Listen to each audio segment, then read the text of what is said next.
All right, guys. So let's get the ball rolling. I want to thank you guys for tuning in to this second webinar. If anyone couldn't make it to the first one, this day game versus night game live webinar where we're going to go deep. All right, so let's get started. I want you guys to close any applications or windows that may take any resources. Anything else that's streaming or downloading, so any Netflix or porn, your social media pages, put your phone on mute, and take a sheet of paper to write down any questions you may have. Feel free as well to take notes, but you don't have to take too many notes. We will be offering the PowerPoint slides at the end of the presentation, so don't worry if you miss something. All right, now what are the goals of this webinar?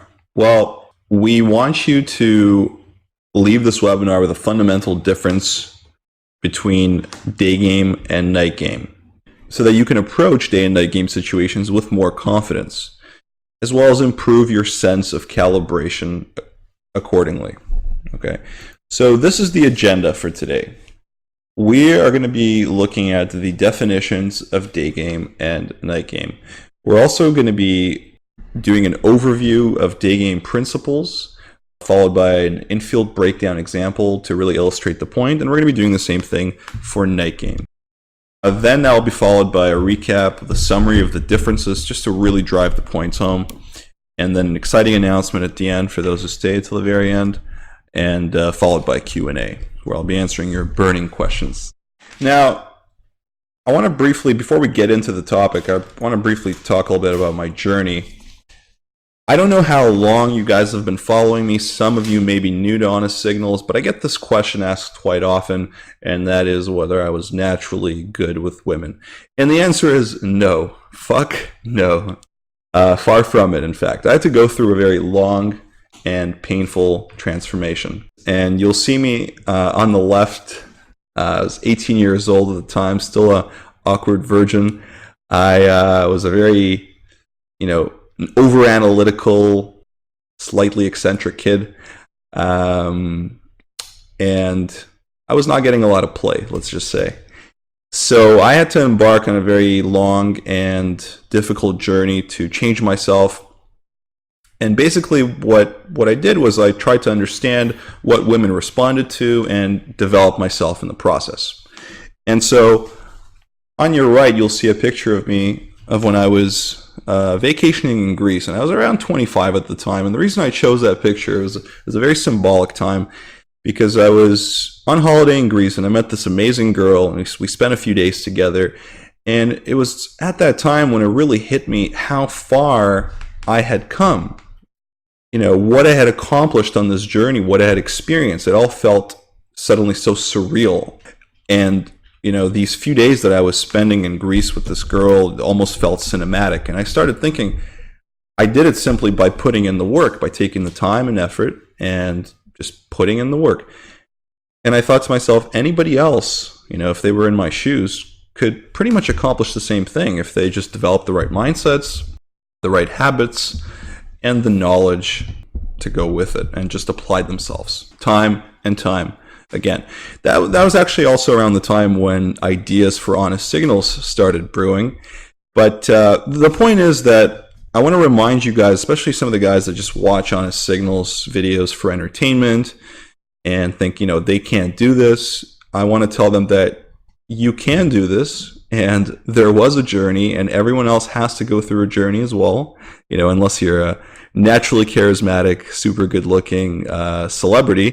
Otherwise, there's a journey for everyone, and today I'm going to be sharing some of the wisdom that I learned on my journey with you.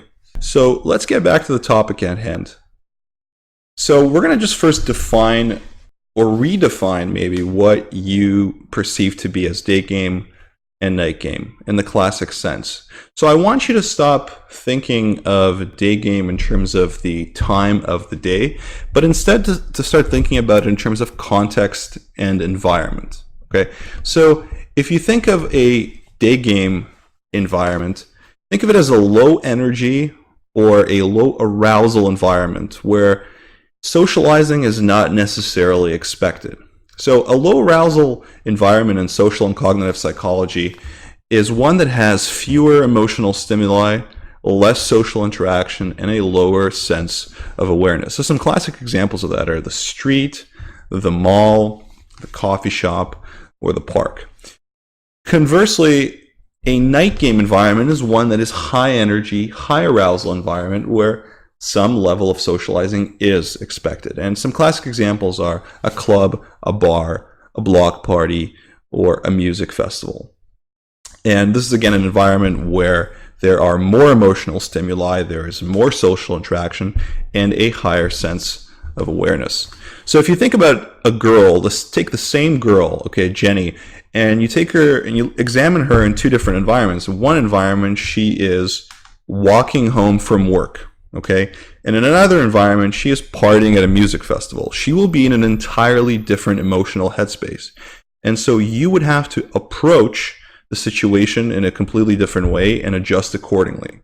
And that's where a lot of like good game lies, is being able to calibrate the specific micro context, macro and micro context.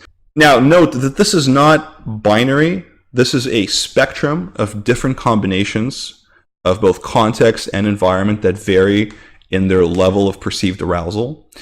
There are a lot of shades of gray, if you will, and you'll learn to recognize more and more of them as you move along. But here were just some good general examples. So let's look at the principles of daygame, some of the rules that you need to follow when you approach a situation in this kind of environment or context. So first of all, we said girls have a lower level of arousal. Okay, and because social interaction is not necessarily expected in such an environment, you have to go direct. You have to immediately state your intentions. Otherwise, you're going to come off as a bit creepy or as having some sort of an agenda. So you let her know exactly what's up right off the bat. And also, you need to give her some context as to why you're there. Okay, you got to make it relatable. Because, again, people are not expected to just chat you up in the middle of the street. So you gotta let them know as to why you're there in the first place, so that you're not perceived to be lurking around hitting on girls. Okay. Now the conversational split initially starts at around a 90-10.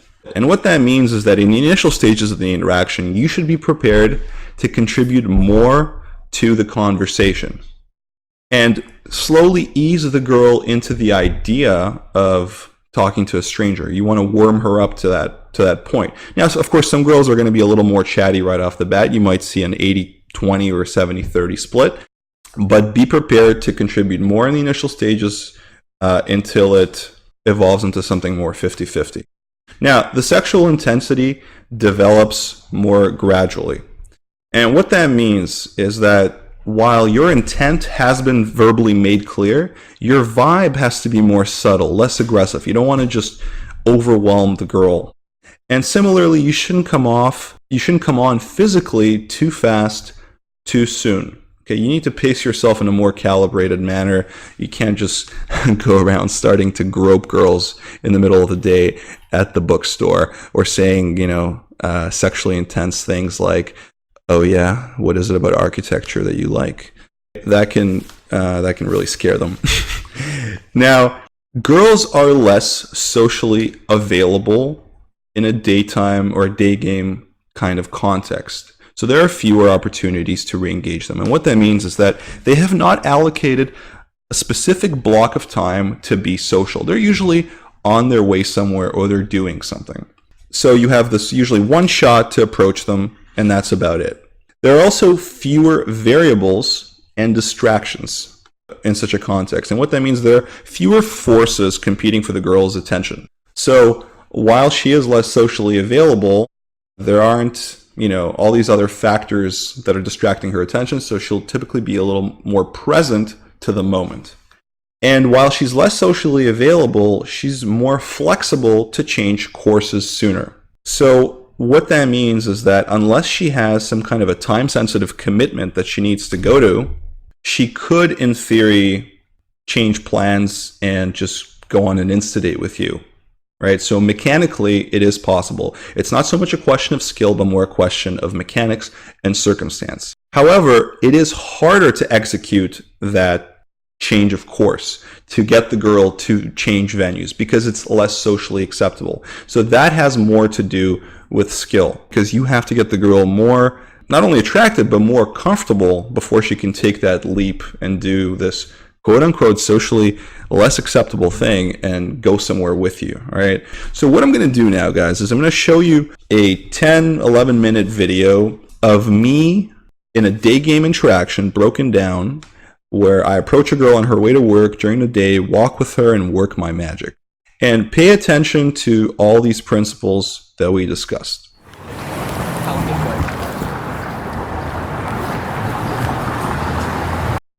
So you'll notice I'm walking behind her, looking for a good window of opportunity to approach. You know, a place that's not too crowded, with sufficient space, so as not to overwhelm the girl.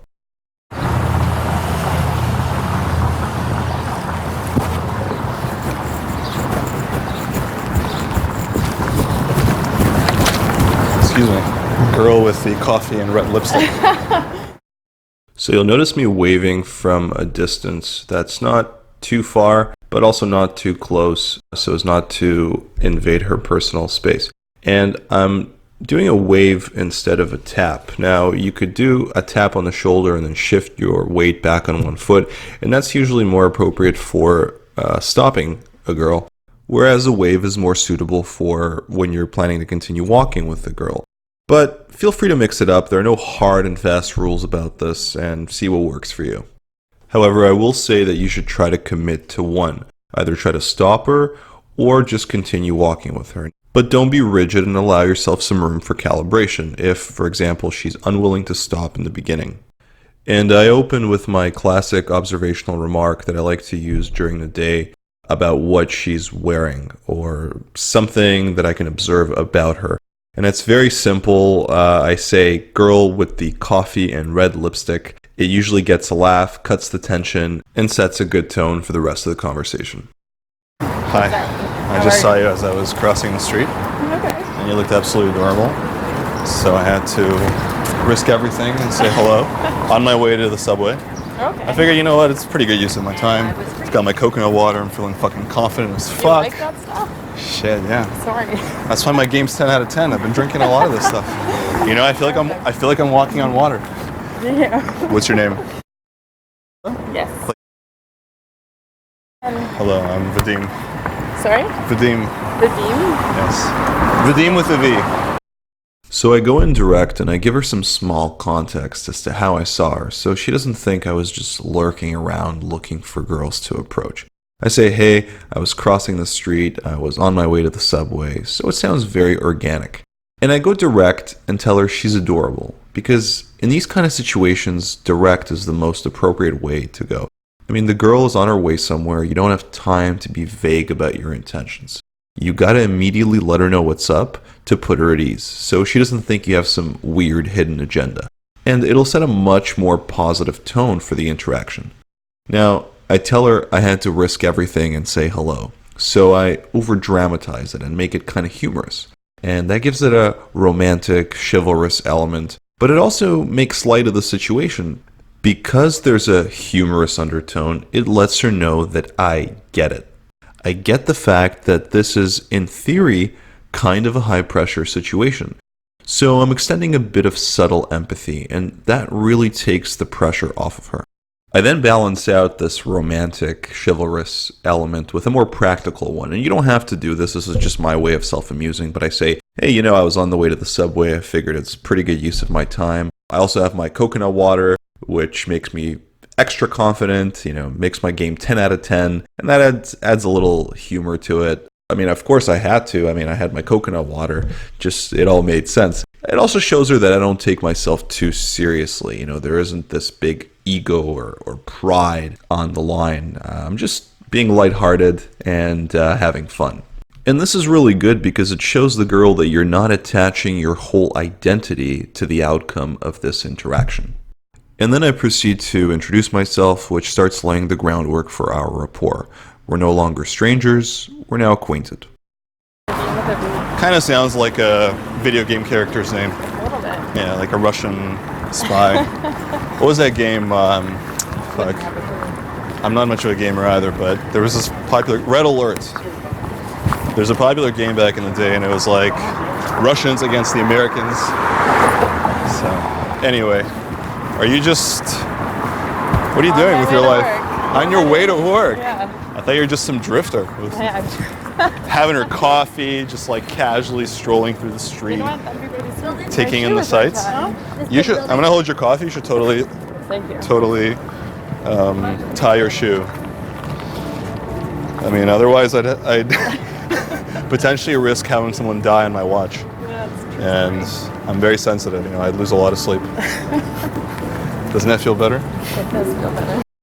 So I mentioned that my name kind of sounds like a video game character's name because her name actually rhymed with a video character's name, which I then tie in with a story about some old video game I used to play as a kid. And this allows me to just express myself casually by free association. Also, by chatting about these loosely relevant things that aren't overly impressive, you're assuming this frame of familiarity, and that really helps with building rapport.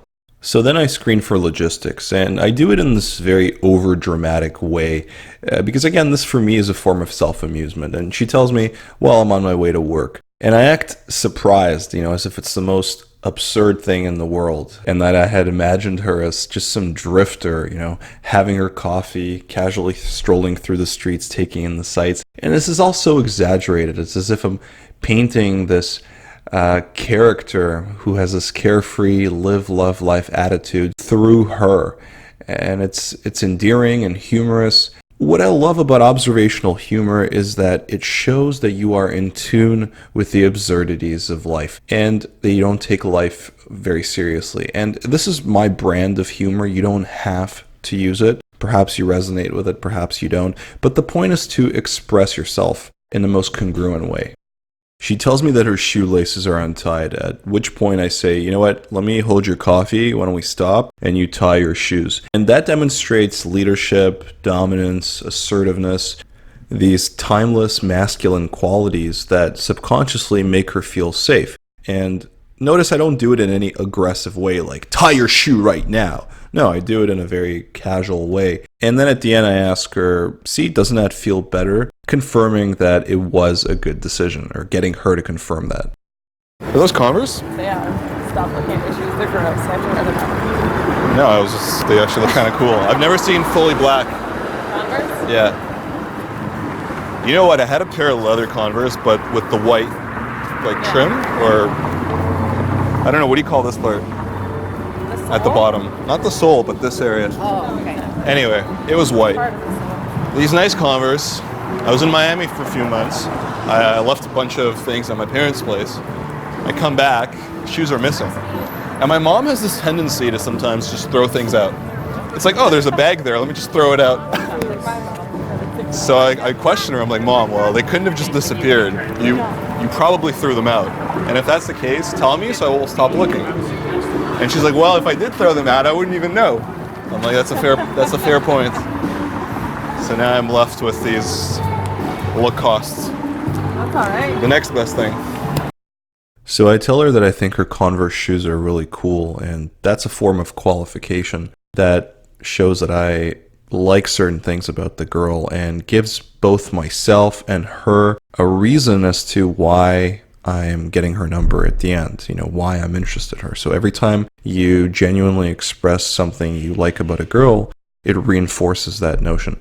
And then I tie this in with a story about my Converse shoes and how my mom threw them out, and that builds rapport.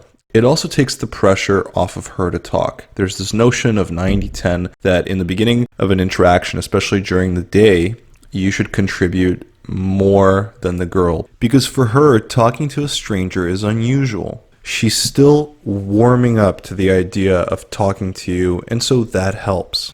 Now, this shows that you do not have to tell the craziest stories. In fact, sometimes that can work against you. Sharing a mildly entertaining story can actually make you a lot more human and relatable in her eyes. But that doesn't mean tell it in a mundane or monotone fashion. You still have to deliver it in an engaging manner. And that all has to do with vocal tonality and pace. Where do you work? Right here. Let me guess, it's a new Mexican restaurant. They're like spicing things. Pardon? They're like really changing things up, bringing this new twist to the Mexican restaurant experience. I don't know. It's a tequila bar. Well, you've been working here, no? Yeah. Huh? Are you trying? Am I supposed to compare us to everyone else? All right. Well, I'm just curious because I haven't seen too many Mexican restaurants in Toronto. Genuine Mexican food. Our chefs from Mexico. I'd expect nothing less than genuine. It's amazing. And I remember there was a deal recently, well not recently, like before I left, for a Mexican restaurant on one of those deal sites. Okay. It might have been for this one. Is this new? Not that I'm wearing. Yeah, we just. Well, February. Okay, maybe it was a different one. Anyway, have you enjoyed your experience here? What does it mean? I have. It's pretty decent. Oh.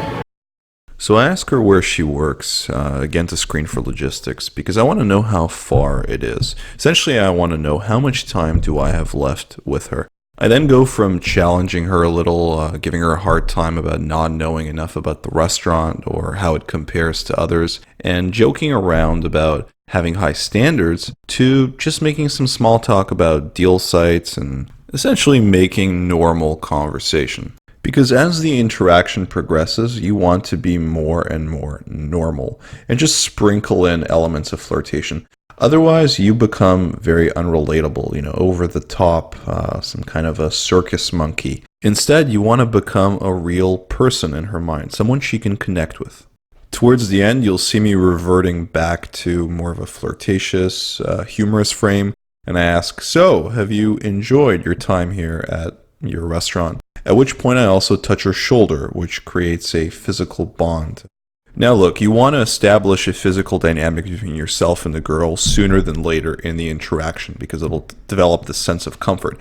But you still want to do it in a calibrated way, so you got to look out for these opportune moments where touching her makes some sense on some level. Whoa. Not everyone dresses like that. No? Okay. It's just kind of coincidence. Yeah, I don't know what happened. Oh, I guess there's Is there a country music concert? sounds like it. As you were able to observe from this interaction, there was a fairly low level of arousal on the girl's part. And I went in direct and I immediately stated my intentions. I also gave her some context as to why I was there. I said I was crossing the street and I was on the way to the subway, so it came off as pretty natural or organic. Now, the conversational split was oscillating at around the 90-10, 80-20 mark in the initial stages. I was doing more of the talking initially, but slowly she started warming up to the idea and contributing more and more. Now, the sexual intensity was noticeably low. There was just some subtle flirting going on. Similarly, the physicality was also quite low. There was only, I think, a shoulder tap at some point. Now, the girl was not socially available. Obviously, she was just on her way to work, right? So I only had one opportunity to engage her, and I had to actually walk with her as well because she wouldn't have just stopped for a long time to chat, right? She was in a rush. Having said that, there were no variables or distractions. There were no forces competing for her attention. So for the duration of that walk, she was fairly present. She was there with me, okay? And had she not had to go to work, she could have been easily very flexible to change courses and maybe go do something with me, maybe go on an Insta date or check out that country music event across the street. But because it was a time-sensitive commitment, she couldn't make it.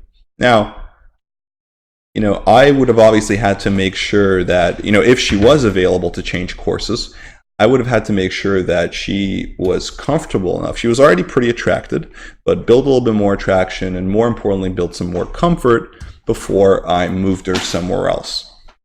Okay? Because again, it's less socially acceptable to do so. So, in case you're wondering, by the way, what happened at the end of that interaction, I'm going to let you guys know at the end of presentation how you can see the full video. But now let's move on to the principles of night game. So we're going to just talk about, again, some of the rules that you need to keep in mind when you're approaching girls in this kind of environment. So number one, like we said, girls have a higher level of arousal. And because some level of socializing is expected in these kind of environments, you don't have to immediately state your intentions. You can go indirect. In fact, it can come off as a bit try hard if you do immediately state your intentions and come up to a girl at a bar and say, "Hi, I think you're very good looking." There are exceptions, of course, but generally you can say something situational and just start shooting the shit. Now, you also don't need to offer any context as to why you're there to begin with, all right? Because generally, people are there for the same social purposes, so you don't need to make it relatable.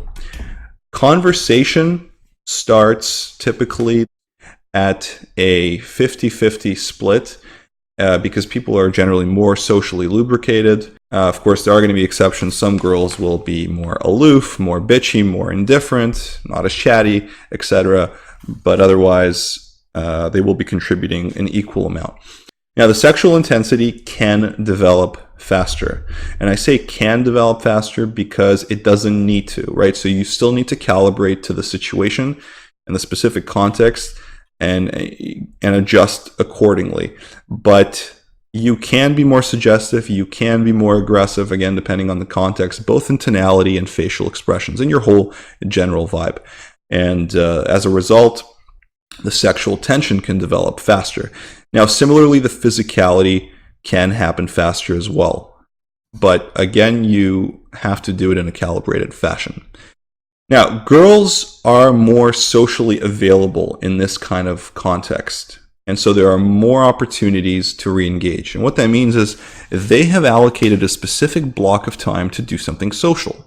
So you have numerous opportunities to go and approach them and reapproach them. And in fact, it's good practice not to stick to one girl in the early part of the night and, leech onto her, but instead let her do her own thing. You go back to your friends, she goes back to her friends, and then maybe you reapproach her a couple of times over the course of the night, and then commit to either her or any other girl in the latter stages of the night.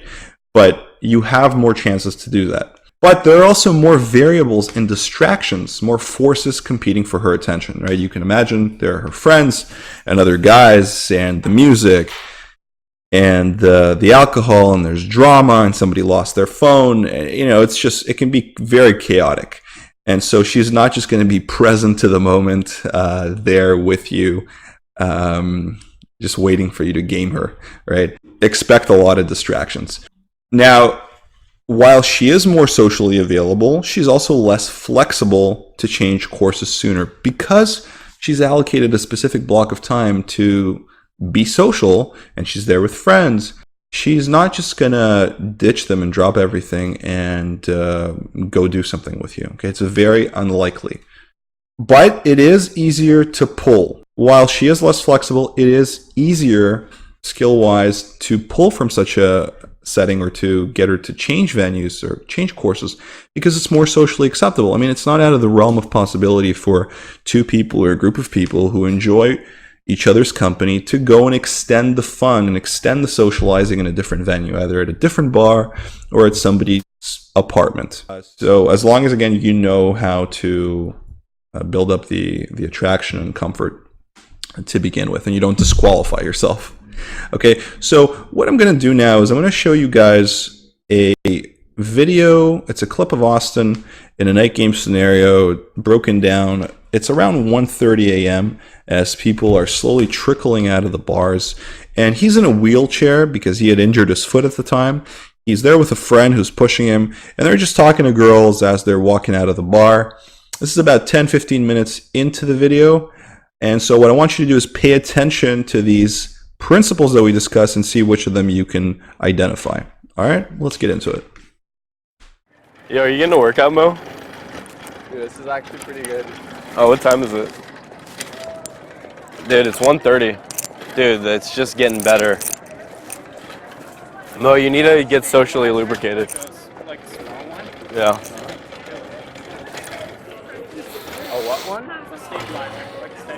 Guys, do you happen to have a stabilizer for our camera? We're filming infield. We need like a little bit of stabilizer. I have a phone camera. Oh my God, you do? I thought you were gonna tell me your phone was gonna die. I was like, oh no. Mine's gonna die. Hi, Austin.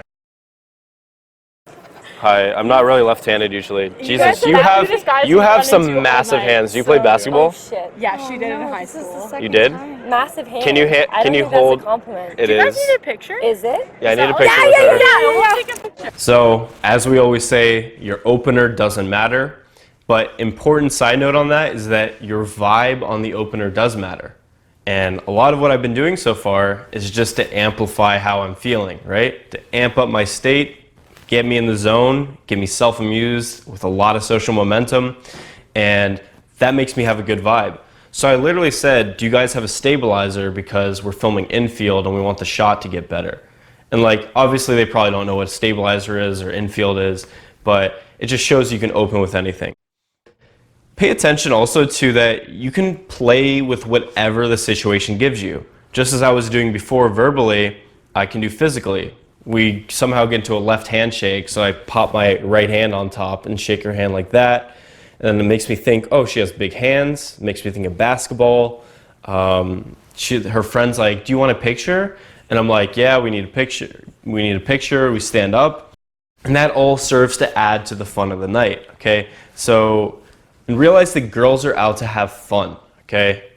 They're not out to have a resume exchange with some guy about his accomplishments. They just want fun, unadulterated, in the pure form. They don't care about the verbal layer so much. They want to feel those emotions that you're giving out. Wait. This is my phone. Are you going to the body like that? Oh, you want a picture? Take a picture. Someone. This is real smooth. Look at him. Flash on. Okay, 1 second. 1 second. She's gonna get it together here. Don't worry. Don't worry. I did it because it looks like it's real natural. Good. If it looks like Good. spontaneous. Exactly. Even though it Because wasn't. it's bad because if it's like, it looks like a stage, people are like, Yes. fuck that shit, you know what I mean? Exactly. What are you guys up to right now? Perfect. We just left because Yeah. there was some serious harassment going on. In the Oh, office. like violence? No. Well, It was all sort good. of. Or just guys like Wow. groping people? Exactly. Well, there was a guy who groped me. I didn't tell you this, guys. Did you Tell know us. this? This is a safe zone, safe I zone. gave him a shove, and I was like, "You didn't ask me first." And I gave him a shove, and I gave him a shove 3 times. Can I touch you? I no, guess. You already touched me. The Yeah, most. no, Me that's too. fine. You know why? She's real tall. She likes herself I the have best man too. hands. She's We like, said it I already. like it the best too. You just love yourself. Sure. Another principle is that girls like feeling chosen. In this, I say, I like her the best because ... I love that you ... Okay? And those are kind of like templates that you can use. So like, I love that you are very friendly. I love that you're so open. And choose things that you genuinely do like. What I have my bootcamp students do is I have them write down 5 non-physical criteria that they look for in a girl that they, want.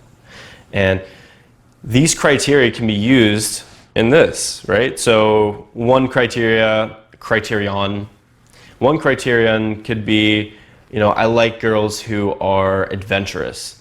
And you see that this girl's adventurous. Maybe she showed you pictures on her phone about like her trips. Like, wow, I love a girl who just has the courage to like be adventurous. That's really hot.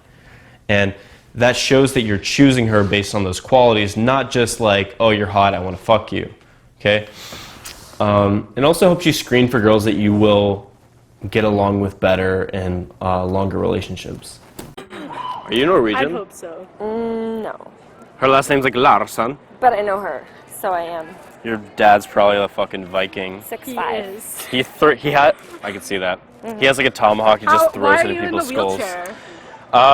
Because my foot hurt. Because it picks up chicks. Does it though? You got up pretty quick. This actually does. Because watch, sit down real quick, just right here. It's the seed of love. Yeah. Yes, to write it You can out. sit on me. Yes. Okay, now. Roll nation. Roll Nash. Whoa. We already paid to go. Whoa. So I We're not going in. We're going this way. Awesome. Free ride. I'm in. Seed of love. I'm in. Good game always has assumptions. you're just constantly making assumptions about what the girl's like, who she is, and it keeps it more interesting than simply just asking resume questions. You can add value while asking a question like, oh, are you Norwegian? And kind of like a little bit of smile, I'm giving some energy out. But it's still more engaging to be like, oh my God, you're so Norwegian, aren't you? In kind of like accusatory way. And then from there I go into Viking. So notice how I'm just free associating on concepts. Norwegian, your dad's a Viking. He throws a tomahawk at someone's skull. Tomahawk's not even a Scandinavian weapon, but it's just funny. And then I show some realness about my foot. You know, I'm not trying to crack a joke every second. I'm like, oh yeah, I hurt my foot. And then from there, I physically get her to sit down. So I'm physically leading again. And notice I just sit on her lap. I'm like carefree. I don't give a fuck. The guy who is too in his head and is too concerned about what people will think about him doesn't get laid. Like, I hate to break it to you guys, the guy against the wall who looks cool and is jacked and just staring like this doesn't get laid. And if he does, it's not as frequently as he could. Yeah, so I don't give a fuck about looking cool. I just care about having fun, expressing myself. Yeah, and girls latch onto that because they love it.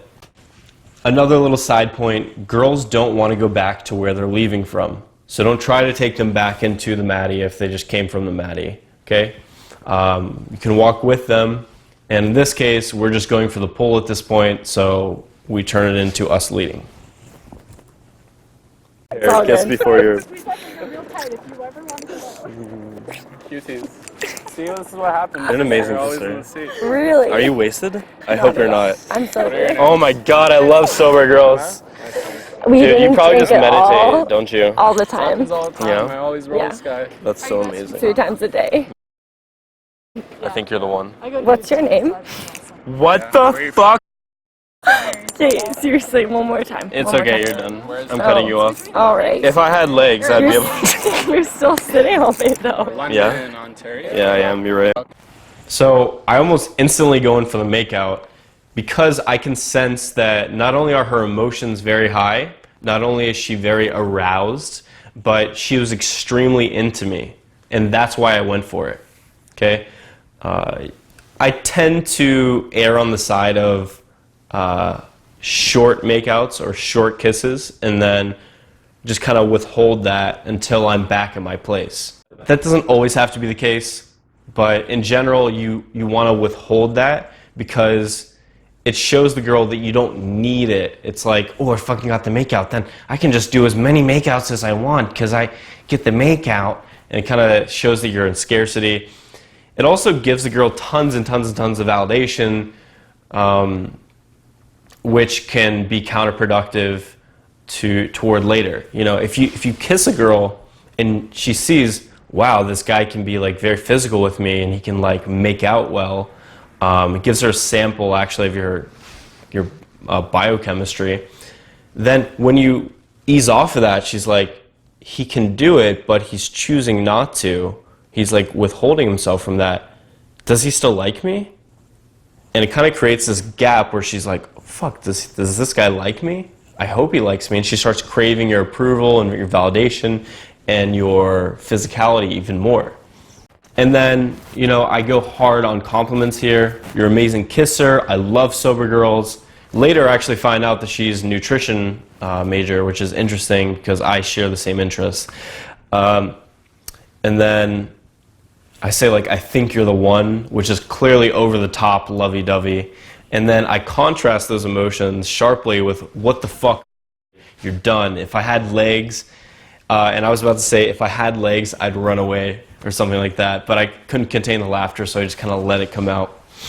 I kind of have some dark humor that I use sometimes, and maybe some girls are very sensitive to that. In that case, I just calibrate, oh, you know what, sorry, it was just a joke, like, and then I change the subject and continue. Yeah. I don't want to stop. It feels good just riding. Okay. Let me know if your legs, like, the That's supposed to be my circulation gets job. cut off. No, it's all good. So, as you're able to observe from this interaction, the level of arousal was quite high on the girls' end. I mean, they were coming back from a bar, so they were very stimulated. There's probably a lot going on, flirting, drama, drinks, music. And Austin went indirect, right? So he didn't immediately state his intentions. He said something about a stabilizer, which was very situational. And he also didn't offer any context as to why he was there. I mean, it was obvious that he must have been out and about for the same reason they were, for social purposes.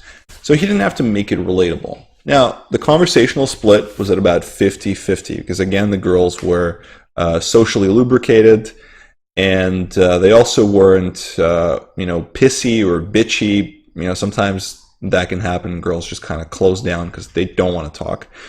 But here was an equal split. The sexual intensity was noticeably high, and the girls were receptive to it. Similarly, the physicality happened very fast. I mean, he made out with the girl. He started touching her and made out with her within like 5 minutes. She was on his lap, or he was on her lap. And now, the variables and distractions in question were her two friends. Fewer than if she had been at the venue. If this was 1 or 2 hours ago when she was at the venue, there probably would have been far more distractions. But now it was outside of the club or outside of the bar, so it was just her and her friends. And she was socially available. Okay, so this girl had allocated some time to go out with her friends and be social. And she wasn't as available as she would have been, again, an hour or two ago, because it's already towards the end of the night, but she's still down, or she was still down to continue having the fun in theory, right? The street scene outside of a bar is really an extension. It's still a night game, and it's an extension of the bar, essentially. Now, in terms of flexibility to change courses of action, or to change courses, right? This girl's not just going to drop everything and run into the sunset with Austin, right, upon approach. She is, however, because she's there with her friends and, they're out to hang. But she is, however, flexible enough because it's the end of the night and, they still want to have fun. So as long as he's able to accommodate her friends and accommodate this extension of the social activity that they've signed up for, they are technically flexible enough to change course and go somewhere with him, okay, to change courses. But they would have to be comfortable enough, of course, and it also underlines that the situation underlines that it is easier to pull and venue change from such an environment simply because it's just more socially acceptable to do so. Like, these girls are obviously in the mood to continue partying, so if you know what you're doing, you just move them to the next location to party. All right. Now, again, if you're wondering what happened at the end or how this whole interaction evolved, I'm going to let you know at the end of the webinar how you can see the full video. So now, why don't we just do a quick of the differences between day game and night game, just to really hammer in the points for you. So on the one hand, a day game environment has lower arousal levels and night game environments have higher arousal levels. During the day, you go direct, and at night, or in a night game environment, you go indirect. On the one hand, you offer context and you make it relatable as to why you're there, and on the other, you don't need to because it's expected or anticipated what you're doing there to begin with. Now, with day game, conversational splits start at around 90-10 and slowly build up, whereas in night game, it's more of an equal split. In the day, the sexual intensity develops a lot more gradually, whereas in a night game setting, it can develop a lot faster. And the physicality similarly develops more gradually during the day, but can happen a lot faster at night. In the day, girls are less socially available, and there are fewer opportunities to re-engage them. And at night, they're more socially available. So there are more opportunities to re-engage them, especially if it's earlier in the night.